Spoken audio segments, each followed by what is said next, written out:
নির্বাচনের পরে আমি আর এরকম সাংবাদিক সম্মেলনের সম্মুখীন হইনি, কারণ কদিন দেখতে হয় একটা পরিবর্তন হলো বা প্রত্যাবর্তন যাই বলো শব্দ। কিন্তু প্রথম আমি মুর্শিদাবাদের জেলার মানুষকে ধন্যবাদ জানাবো, অভিনন্দন জানাবো যে যেভাবে ভোট হলো, যেমন করে ভোট দিলেন এবং আমাদের একটি কেন্দ্র ডোমকলে আমাদের রানা মোস্তাফিজুর রহমানকে জিতিয়েছেন। আরো বেশ কয়েকটি আসনে আরো ভালো ফল আমরা আশা করেছিলাম, কিন্তু ভোট ভাগাভাগির দরুন আরো নানান কারণ আছে, সেগুলো আমরা পুঙ্খানুপুঙ্খ পর্যালোচনা করব। আজকে প্রাথমিক পর্যালোচনা হলো। ভালো লড়াই হয়েছে, ভবিষ্যতে আরো বড় লড়াই হবে। এতদিন মাঝখানে তৃণমূল বিজেপির হয়ে রাজনীতি করত, এখন বিজেপি সরাসরি রাস্তায় নেমেছে এবং সেই সুবাদে আমরা মনে করি গোটা দেশে, সে ছাত্র সংগঠন হোক, জেএনইউতে, দিল্লি ইউনিভার্সিটিতে, হায়দ্রাবাদ ইউনিভার্সিটিতে, হিমাচলে, গুজরাটে, মহারাষ্ট্রে বামপন্থী ছাত্র সংগঠনরাই লড়ছে। যতই তৃণমূল বলুক, কিন্তু কোথায় ছিল? বরঞ্চ রাতারাতি তৃণমূলের ছাত্র সংগঠনগুলো দেখছি এবি ঝান্ডা লাগিয়ে দিচ্ছে। তৃণমূলের অনেক নেতা নেত্রী ইতিমধ্যেই একেবারে উপর থেকে নিচ পর্যন্ত রাতারাতি ঝান্ডা পাল্টে নিয়ে, তিলক লাগিয়ে নিয়ে বিজেপি সেজে আছে তৎকাল। আর বিজেপিরও যে দল মিস কলে মেম্বারশিপ করে, সে দল তো এখন তৎকাল বুকিং কাউন্টার খুলেছে। সবার যে কনফার্মেশন, তার কোনো মানে নেই। রাজনীতিটা তৎকাল নয়। আমরা মনে করি একটা বড় বিপদের আমরা সামনে আছি, যেখানে ভাগাভাগি রাজনীতি করে ভোট হয়ে যায়। তো ভোটের সময় যে উস্কানি হয়, যে চিঙ্গারি থাকে, যে স্ফুলিঙ্গ থাকে, ভোটের পরে সেটা দাবানলে পরিণত হতে পারে। আমরা জঙ্গিপুরে দেখেছি, আমরা ধুলিয়ানে দেখেছি, শামশেরগঞ্জে, এবং গোটা দেশে আমরা দেখেছি। প্রতিদিন আসামে দেখছি, মণিপুরে দেখছি। ডবল ইঞ্জিন সরকার হলেই যে শান্তি শৃঙ্খলা থাকে এমন কোনো কথা নেই। আমরা চাইবো মানুষ শান্তির জন্য, দুর্নীতি মুক্ত প্রশাসনের জন্য ভোট দিয়েছেন। আইনের শাসন যাতে থাকে। বিশেষত তৃণমূল দল পুলিশ এবং গুন্ডা ব্যতি রেখে কাজ করতে পারে না, সেটা এই কদিনে বোঝা গেছে। আবার পুলিশও দেখা যায় দলদাস হয়, যেহেতু মনোবৃত্তিটা এরকম, রাতারাতি তখন ঝান্ডা পাল্টে দিলে তারাও দেখছি তিলক পাল্টে নিয়েছে। মানে পা ধরার অভ্যেস থাকলে শুধু পা পাল্টায়, কিন্তু ধরার অভ্যেসটা থাকে। সেখানে আইনের শাসন থাক, এবং সেখানে বামপন্থীরা আমাদের সমস্ত শক্তি দিয়ে আমরা এখানে যাতে সাম্প্রদায়িকতা মুক্ত পশ্চিমবঙ্গের যে আবহাওয়া গড়ে তোলা, বিভাজন যাতে না হয় তার জন্য প্রয়াস চালানো, এবং একটা প্রগতিশীল রাজ্য হিসেবে পশ্চিমবঙ্গের যে সুনাম ছিল সেই হৃত গৌরব যাতে আমরা ফিরে পেতে পারি। তার সঙ্গে যেসব প্রতিশ্রুতি যে যা দিয়েছিল, আমাদের এমএলএ হলেও যা করবে, রাজ্য সরকার যে করছে তাকেও আমরা দেখব, এবং বামপন্থী হিসেবে আমাদের এটা বড় কাজ, সমস্ত বামপন্থী শক্তিকে নিয়ে, যে ক্যা হুয়া তেরা ওয়াদা, এটা প্রতিদিন আমরা বলবো। কিন্তু 27 লক্ষ মানুষ যাদের ভোটাধিকার কেড়ে নেওয়া হয়েছিল, এবং ভোটের স্বার্থে যাদের জন্য, যাদেরকে বিরুদ্ধে ঘৃণা ছড়ানো হয়েছিল, রোহিঙ্গা, বাংলাদেশি অনুপ্রবেশকারী, অথচ অ্যাডজুডিকেশনে পাঠানো হয়েছিল, লজিক্যাল ডিসক্রিমিনেন্সি নাম করে হিয়ারিং করা হয়েছিল, যেগুলো কোনোভাবেই টেকে না, সেটা নাগরিকতার প্রশ্নই নয়। আর এখন দেখছি বিচারপতিরা এই দায়িত্ব নিতে চাইছেন না। অথচ ইসিআই বলেছিল ভোটের আগে, ভোটের পরে এগুলো করে নেওয়া হবে। আমরা এই জন্য রাস্তায় নামবো, কোর্টে আমরা গেছি, এবং আমরা দ্রুত রাস্তায় নামবো, যেখানে দাঁড়িয়ে এই হৃত গণতান্ত্রিক অধিকার যেমন রাজ্যের মানুষ ফিরে পাবে, তার জন্য গ্যারান্টি করতে হবে, সেরকম সাংবিধানিক যে অধিকার, ভোটাধিকার যা কেন আছে, সেটা যাতে ফেরত পারি, তার জন্য ব্যবস্থা হবে। এবং সামনে কুরবানি আছে, বকরিদ আছে, সেই সময় দাঁড়িয়ে যাতে কোথাও কোনো দাঙ্গা হাঙ্গামার পরিস্থিতি তৈরি না হয়, কোনো উস্কানি না হয়, সেটাও আমাদের দেখতে হবে। সবাই উৎসব নিজের নিজের ধর্মাচরণ পালন করবেন, আইনের শাসন প্রবর্তিত হতে হবে, এবং সেখানে দাঁড়িয়ে উৎসাহীরা কেউ যাতে এই বিভাজনের রাজনীতি এবং সাম্প্রদায়িক দাঙ্গা হাঙ্গামা লাগানোর চেষ্টা করা, বা যারা তোলা তুলতো তারা রাতারাতি ঝান্ডা পাল্টে নিয়ে তোলার তালে লিস্ট বাড়িয়ে, রেট বাড়িয়ে নিয়ে যাতে আবার তোলাবাজির জায়গা না করে। কারণ আমরা দেখেছি উত্তর ভারতের বিভিন্ন জায়গায় এইগুলো যেটা করে, সেটা যাতে এখানে না হয় তার ব্যবস্থা আমাদের করতে হবে। সরকার গঠন হলো কোথায়? দেখা গেল যে আপনার সরকার কোনো পাল্টাই হয়নি, মানে নির্বাচনে ফলাফলের পরে সেখানে দেখা যাচ্ছে আমার বিজেপি লোকজন নিয়ে সেগুলো ঠিকঠাক করে দিচ্ছে না, এইটা এই বিষয়টা কি হবে? সব দলে কিছু ঠিকঠাক লোক থাকে, কিছু ভুলভাল লোক থাকে। ঠিকঠাক লোকেরা ঠিকঠাক করছে, ভুলভাল লোকেরা ভুলভাল করছে, দুটোই হচ্ছে। এখন তার মধ্যে কিছু তৎকাল তৃণমূল তৈরি থেকে বিজেপি হয়েছে, তাই তো। মিস কলের পার্টিতে তৎকালের রিজার্ভেশন খুঁজছে অনেকেই, কিন্তু সেখানে এই বেশিরভাগটা গন্ডগোল তৎকালরা করছে, কারণ তাদের দুর্নীতি করা এবং দুর্বৃত্তায়ন করাটাই হচ্ছে তাদের পেশা। এখানে এবার বিজেপি দলের দায়িত্ব, একটা সংগঠিত দল তো, ভুল ঠিক তার নীতিগত আদর্শগত আমাদের বিরোধিতা আছে, কিন্তু দলের তো নিজস্ব কিছু সিদ্ধান্ত থাকবে। তার দলের ওপর তলার নেতা বলছেন, শ্রমিক ভট্টাচার্য বলছে যে কোনো গন্ডগোল করবেন না, শান্তি থাকবেন। তো দেখা যাচ্ছে যারা তৎকাল বিজেপি হয়েছে তারা সেটা মানছে না। আজকে দাঁড়িয়ে এই যে বলছি, তোমার গিয়ে দেখবে বিধানসভায় মমতা ব্যানার্জি ভাঙচুর করেছিলেন, আর বিজেপি যদি দেখে সব মনীষীদের আমাদের ছবি আছে, তাদের মুখে মাথায় সব তিলক লাগিয়ে দেবে, সে সিস্টার নিবেদিতা হোক আর রাজা রামমোহন রায় হোক। এটা হচ্ছে সংস্কৃতি, কিন্তু ওইটা দিয়ে ওটা পরিবর্তন না, ঠিক আছে। ওটা হচ্ছে দেখানো, লোক দেখানো। তো আমরা প্রমোদ দাশগুপ্ত 1977 সালে যখন বামফ্রন্ট সরকার তৈরি হয়েছিল একটা কথা বলেছিলেন, 1100 কর্মী আমাদের খুন হয়েছিল এবং হাজার হাজার কর্মী ঘর ছাড়া ছিল, বলেছেন তারা পাড়ায় ফিরে আসবে, কিন্তু কোনো কংগ্রেসি এমনকি গুন্ডাও তাদের বিরুদ্ধে কেউ নিজের হাতে আইন তুলে নেবেন না, আইনি ব্যবস্থা হবে। এবং সেদিন একটাও ঘটনা ঘটেনি তারপর থেকে। অনেকে বলেছে আপনারা কনসেশন কেন দিলেন, যেটা গণতন্ত্র মানে এটা। আমরা বলেছিলাম গণতন্ত্র জরুরি অবস্থার পরে গণতন্ত্রের সম্প্রসারণ করবো, ঠিক আছে, গণতন্ত্রের সংপ্রচার হয় না। তাহলে এখন তুমি অফিস দখল করে ভেঙে মেরে তাড়া করে তুমি গণতন্ত্র করতে তো হবে না কখনো। তো এটা ঠিক। অনেককেই দেখেছি শ্রদ্ধা ভরে তৃণমূলের ঝান্ডা তুলে রাখছেন, খুব বুদ্ধিমান আছে একজন বিজেপি নেতা দেখলাম, তখন বলছে আপনি তৃণমূলের ঝান্ডা তুলছেন, বলে হাজারো একটা দলের ঝান্ডা তো একটা সম্মানীয়, ওটাকে তুলে রাখতে হয়। অনেকেই আতঙ্কগ্রস্ত, সংখ্যালঘু নয়, যারা ধর্মনিরপেক্ষ মানুষ, যারা শান্তি প্রিয় মানুষ, তারাও। কারণ প্রথম কথা এই জন্য আমরা বলি, এক, গুজবে কান দেবেন না। কেন আমরা বলি, তখনও বলেছি এখনো বলছি। আর দুই হচ্ছে গুজব কারা ছড়ায়, বিশেষত সাম্প্রদায়িক দাঙ্গা হাঙ্গামা করার জন্য গুজব ছড়ানো হয়।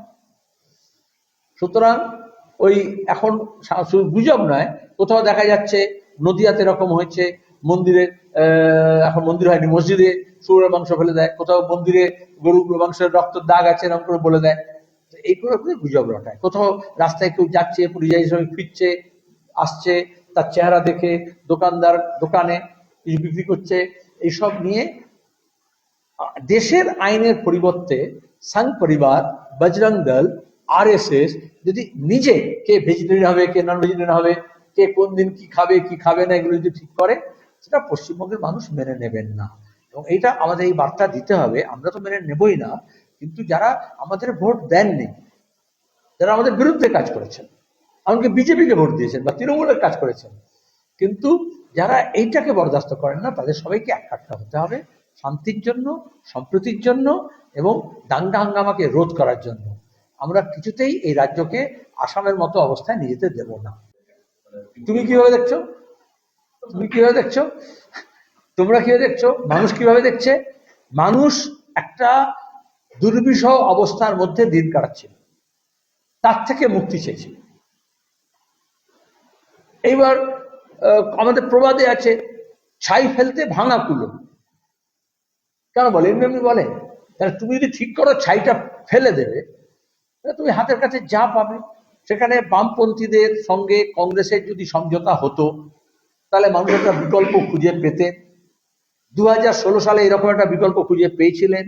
তখন এই বিজেপি, এই দিলীপ ঘোষ বলেছে যে 100টা আসনে আমরা তৃণমূলের মধ্যে, বিজেপির মধ্যে আসন রফা হয়ে গেছিল এবং ভোট ট্রান্সফার হয়েছিল, সেজন্য সেটা হয়নি। আর এবারে কংগ্রেসের অল ইন্ডিয়া নেতৃত্ব মনে করলেন, অধীরবাবু রানা, যে আমরা এর মধ্যে থাকবো না বা 294টা আসনে লড়বো। তাতে প্রথমেই এই যে বিকল্প একটা হাজির করতে হয়, আমরা বাম বিকল্প হাজির করেছিলাম, বৃহত্তর বাম ঐক্য গড়ে তুলেছিলাম, বামপন্থী তার সঙ্গে আইএসএফ বাকিদেরকে নিয়ে আমরা ঐক্যবদ্ধ লড়াই লড়েছিলাম। কিন্তু বিজেপি যেভাবে দিল্লির শক্তি, রাষ্ট্রের শক্তি, তার সঙ্গে প্রধানমন্ত্রী, গৃহমন্ত্রী, এতগুলো মুখ্যমন্ত্রী, এত দল, এত টাকা, এত প্লেন, এত হেলিকপ্টার নিয়ে হইচই করে নেমেছিল, লোকে অনেকে সেটা বৈভব, ঐশ্বর্য এবং শক্তি দেখে মনে করে যে এদের দ্বারা হবে, সেটা লোকে মনে করেছেন। কিন্তু আসলে দেখা হবে যে তারা যে কথাগুলো বলেছিল, এই যে 6 মাসের মধ্যে শূন্য পদগুলো পূরণ করবে, সেগুলো হবে কিনা, এই যে সপ্তম পে কমিশন চালু করে দেবে, সব দিয়ে দেবে কেন্দ্রীয় হারে, তার সঙ্গে দাঁড়িয়ে স্কুল কলেজগুলো বন্ধ করবে না, খুলবে, নাকি ওই রকমই দখলদারি করবে, সেটা দেখতে হবে। যে তৃণমূলের দলের লোকজনকে নিয়ে বিজেপি কি নিজস্ব রাজনীতি করবে, না তৃণমূলের ঘরানা রাজনীতি করবে, নাকি যোগী রাজের মতো উত্তরপ্রদেশের রাজনীতি ঘরানা করবে, সেটা দেখে তারপর মন্তব্য হবে।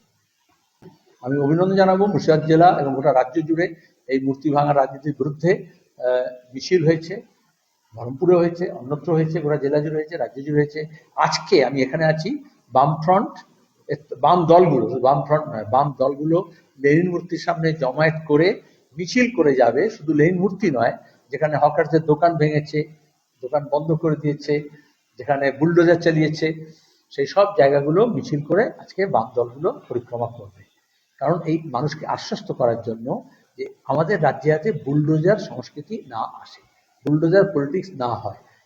পুলিশ বলে দিচ্ছে কলকাতা পুলিশ বুলডোজার নিয়ে মিছিল করবে, নাহলে দিলীপ ঘোষকে দেখলাম বুলডোজার মাথায় গিয়ে আটছে। এটা তো বুলডোজারের ব্যাপার না, এটা একটা দিলীপ ঘোষের ব্যাপার না, এটা হচ্ছে একটা বিকৃত মানসিকতা, এটা একটা পুরুষতান্ত্রিক ক্ষমতা জাহির করার একটা মারফত। কখনো ছেলেদের দেখবে মোটরসাইকেলে নিও ফাসিস্ট যখন স্টাইলে হয়, তোমার কি মোটরসাইকেলের সাইলেন্সার বন্ধ খুলে দিয়ে করে চালিয়ে নিয়ে যায়, এটা অন্যের মধ্যে একটা ভয় বা আতঙ্ক তৈরি করার জন্য। ঠিক আছে, এটাকে বলে ম্যাচিও সংস্কৃতি। এই ম্যাচিও হওয়ার জন্য এটা দেখাতে হয়।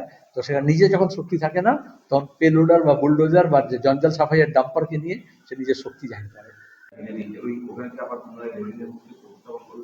আসলে এটা বুঝতে হবে, অন্নশঙ্কর অনেক আগে কবিতা লিখে দিয়েছিলেন যে লেনিনের মূর্তি ভাঙলে কি গান্ধীর মূর্তি অক্ষত থাকবে, গান্ধীর মূর্তি ভাঙলে কি মৌলানা আজাদের মূর্তি অক্ষত থাকবে।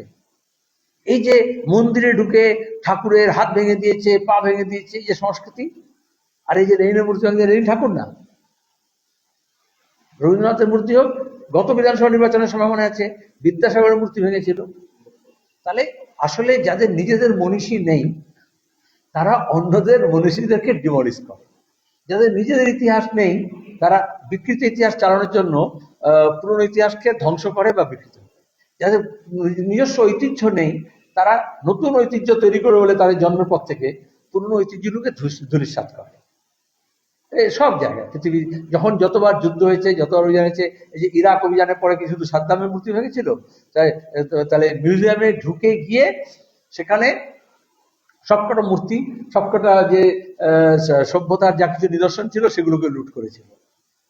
ইংরেজরা এসে মুর্শিদাবাদে এসে শুধু সিরাজউদ্দৌলাকে হারিয়েছিল, ইস্ট ইন্ডিয়া কোম্পানি এখানকার যা কিছু ঐতিহ্য ছিল সব লুট করে নিয়ে চলে গেছে নৌকো বোঝাই করে। এটা হচ্ছে লুটেরা সংস্কৃতি।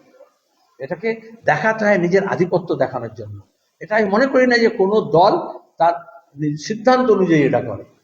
এটা হচ্ছে যে সংস্কৃতিতে সে বিশ্বাস করে, সে নতুন সংস্কৃতি যখন গড়তে পারে না, তখন পুরনো সংস্কৃতিকে ভাঙে। মমতা ব্যানার্জি বা এই ধরনের স্বৈরতান্ত্রিক নেতারা এটাই করে পৃথিবী জুড়ে। আমরা প্রথম থেকে বলেছিলাম যে তৃণমূল কংগ্রেস যখন গড়ে উঠেছিল আমাদের রাজ্যের গণতন্ত্রকে শেষ করার জন্য, এবং তারা সেটা করেছে। সেটা শুধু পঞ্চায়েতে নয়, পুরসভায় নয়।